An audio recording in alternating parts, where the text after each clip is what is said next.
Boy, oh boy, you guys, we got some stuff to talk about. So, today I'm going to look at Microsoft earnings, and we're also going to take a look at their guidance for Q1. Now, remember, they do follow a different calendar, so it's kind of confusing sometimes, but all you need to know is that we reported Q4 today, and the next quarter is going to be Q1 for them. So, this is actually going to be part two. My part one video was actually talking about the guidance that they were going to report today. So if you do want to look back on that, I'm going to leave a link down below. Do check that out just to make a little comparison. So let's just go over the numbers that they reported for Q4. So if we're looking, revenue was 51.9 billion. That increased 12% year over year. Operating income was 20.5 billion. That increased 8% year over year. Net income was 16.7 billion. That increased 2% year over year. And diluted earnings per share was $2.23. That increased 3%. So let's go back and let's look at that pro forma income statement that I made. So when they reported in Q3, they gave us Q4 guidance. And here in this pro forma, I made a low and a high estimate based off of the estimates that they gave us. So here we're actually looking at total revenue to be 13.54 to the low side, 15.28 to the high side. Now on the right here, I have the actual numbers. So what they actually gave us was 12.38%. So year over year, we missed these targets right here. We actually went underneath the low. Now, if we're looking at their individual revenues right here, well, the intelligent cloud is the one that is growing the fastest. We were expecting 21.4%, and we got 20.3%. Now, if we're looking at all these other segments, we're expecting 13.34% for productivity and business processes. We got 13%. And for more personal computing, we're expecting 3.97%. We got close to 2%. So that's just the individual revenues broken down. So now let's actually take a look at operating income. So yeah, we were expecting about 10% to the low side, 12.57% to the high side. We got 7.51%. So that's actually a little bit lower than the low estimate, as you guys can see. So when we're looking at the operating income divided by the revenue, we're looking at 39 cents. So we're looking at about 39 cents for every $1 of revenue. That's the best way to explain it. So here we were actually expecting about 40 cents. So, it's not a huge difference there. So the other thing that I do want to note is that I was making this assumption that their diluted shares outstanding would be about 7.513 billion, but we got 7.503. So something happened there. Either they purchased a little bit more than I thought, or there's less dilutive measures. So let's look at the diluted earnings per share. We actually got 2.23, and we were expecting at least 2.29. So we did miss over there as well. And the one thing that I do want to talk about is that, sometimes we don't really want to look at year over year net income increases because of the other income. So the other income and expenses can throw us off also with the tax. So sometimes tax and other income and expenses can throw us off a little bit here. So the best thing that I like to look at is the operating income and just this number, because this is just based off their operations. We're not talking about things outside of their operations or any tax benefits or what have you.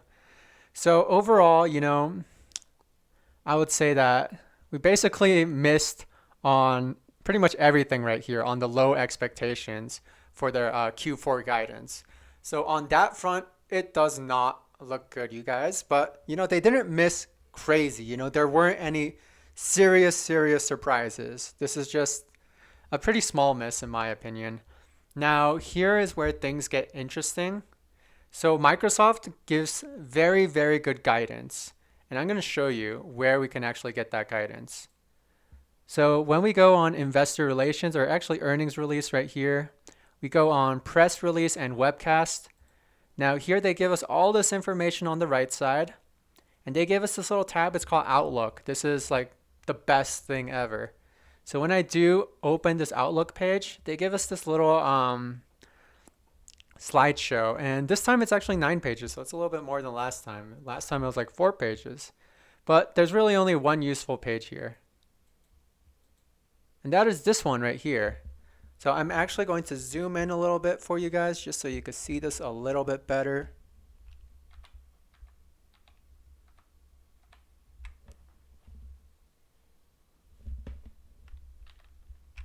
There we go. So as you guys can see, they literally give us a breakdown, and I could literally build an income statement off of all the information that they're giving me. Now, the one piece of information that they don't really give me is the diluted shares outstanding, and that is kind of where I have to make some assumptions. So if we're just looking right here, they give us this breakdown of every single revenue segment. So all I got to do is I got to add these 3 revenues together. That gives me total revenue. They give me cost of revenue. So when I subtract the total revenue from the cost of revenue, then I'm going to get gross margins. And then they give me operating expenses. When I subtract gross margins by operating expenses, then I get operating income. And then they give me other income and expenses. So when I subtract operating income by other operating income and expenses, then that is going to give me earnings before income tax. And then they give us the income tax rate. So I subtract income tax from that, and that gives me net income. So what I did for you guys is I basically got all of this information and I plugged it into Excel. And now we have Q1 guidance for fiscal year 2023.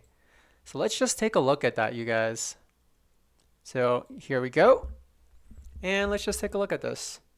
So we're always going to be comparing to the year prior. So here is our base year. We are comparing to Q1 2022. So I went ahead, I pulled all of that information, and I basically have this nice little spreadsheet right here where I basically have many, many years of data, and it's broken down in the same manner. So that is where I'm getting all of this information, just so you guys know. So let's take a look at this. So here we're forecasting 15.95 billion for productivity and business processes on the low side, 16.25 billion on the high side. So here, year over year growth on this segment, we're looking at 6.06% to 8.05% in growth. Intelligent Cloud, this is their fastest growing segment. We're looking at 20.3 billion on the low side, 20.6 billion on the high side. So we're looking at around 19.67 to 21.43% growth here. If we're looking at more personal computing, we're looking at 13 billion on the low side, 13.4 billion on the high side. Now this is where things get a little bit interesting. Here we actually see potential negative growth, as you guys can see. So negative 2.36% on the low side, 0.65% on the high side. So when we're looking at total revenue, this honestly doesn't look too good. We are looking at 8.68% to the downside in year over year growth and 10.89% to the high side. Now, just to give you guys a little bit of perspective, like what does this actually mean in terms of their history, we're going to go back to this tab right here. So here I have revenue, and I did a year over year figure. So we're taking year over year for every single quarter. And, the last few quarters, I actually don't have the most recent quarter in here, but you guys saw that it was about 12%. So we're looking at like 12%, 18% growth, 20% growth, 22% growth, 21.35% growth, 19%. So you guys are kind of seeing that in the last few quarters here, we're seeing really close to 20% year over year growth. So now we're seeing potentially, um, oops, now we're potentially seeing about 11% year over year growth. So that looks pretty darn weak compared to the 20% year over year growth that we were reporting in prior quarters. So this is actually a little bit concerning to me. Do remember that Microsoft does trade at a little bit of a higher PE. So if we do start seeing revenue growth that's in the single digits, then I do think Microsoft could take a little bit of a hit. Now, let's go ahead. Let's look at operating incomes here.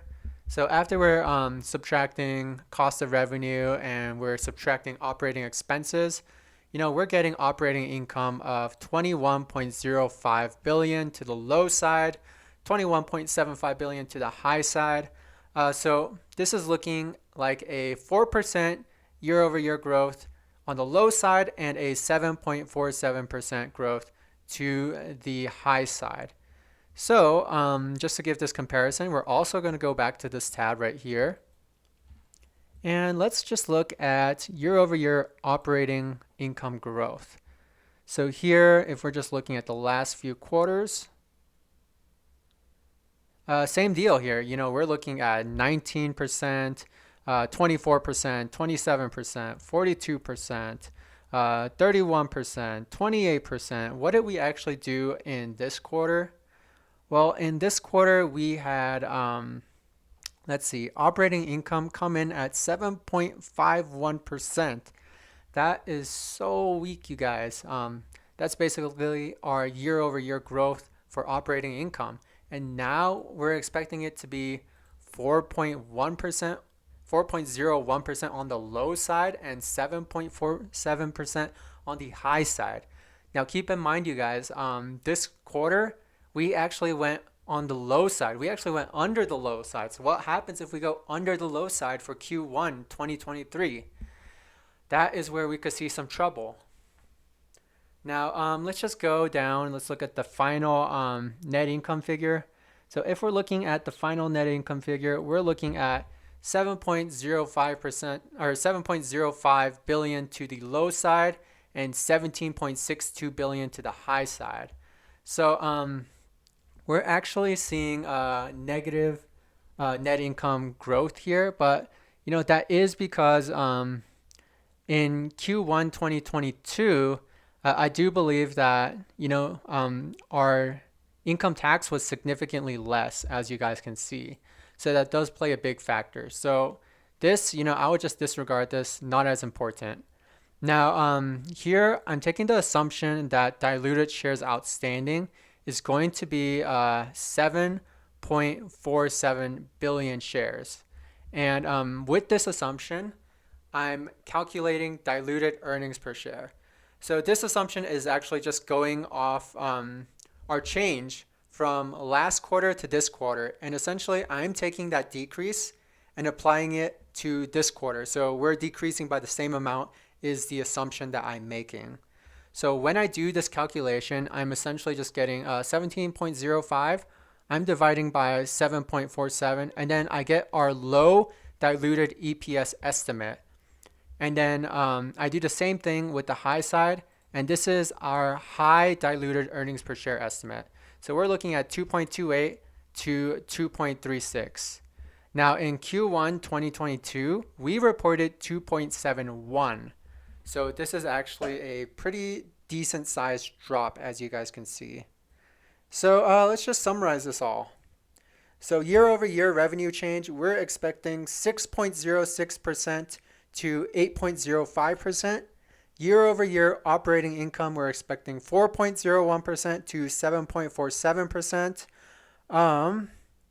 Diluted earnings per share, we are expecting 0.43 to 0.35 cents less than the prior year's quarter. And let's just take a look at the trailing 12 months.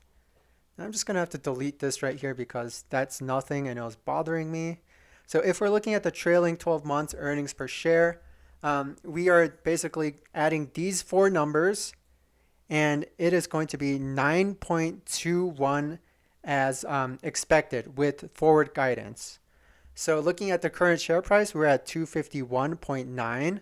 So our PE ratio at this point in time using forward guidance is 27.35.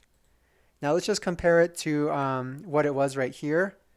So if we're not using forward guidance, right now the PE ratio is looking at 26.13. So we actually went up by 1 point. So let's go ahead. Let's look at the charts. Whoop, just got to move this over. So let's just go ahead. Let's look at the charts right here. Now, I do think that there is something pretty interesting going on Microsoft in the charts. So let's just zoom out here. Essentially, where we fell today is this bottom trend line right here. So as you guys can see, this bottom trend line has a major bounce right here, a major bounce right there, huge bounce right there. And then you can see that we've just kind of been chopping around right here. We got back over it, had this massive rally once we went back over it, chopped back underneath, another massive rally when we got back over it. And now we're seeing a lot of resistance show up right around this 269 area. So as you guys can see, we actually bounced clearly off this trend line. So right now in the after hours, we're at 261.90. So, maybe this could just be a technical bounce that we see, and we'll see how high this goes. Do we just have a technical bounce and we actually open up right around like 256, and then we just stay in this falling wedge pattern, and maybe we break down? Who knows? Maybe we break up. So if we do break out, then yeah, I think things are the same as before. 269 is going to be pretty strong resistance, and then above that, 277.99, basically 278, is going to be another line of resistance. But right now it's a little bit tricky because in the after hours this looks crazy bullish, and this almost makes it seem like people are misinterpreting the earnings, because the earnings, to me, when I interpret it, it did not look too good. We're looking at revenue growth year over year that could be possibly lower than 11%. We could get single digit revenue growth. And to me, that's a little bit concerning, just given that we're looking at PE multiples of around 26, 27. So honestly, in my opinion, I just feel like this after hours push could be some sort of bull trap, and maybe it could extend out to the end of the week. Who knows? So who knows what's going to happen here? But all I can say is be very cautious around 269 if we get there. And that's basically all I have for this video, you guys. These videos do take me a while to make, so definitely leave a like, leave a comment, subscribe if you haven't, and have a great one, you guys.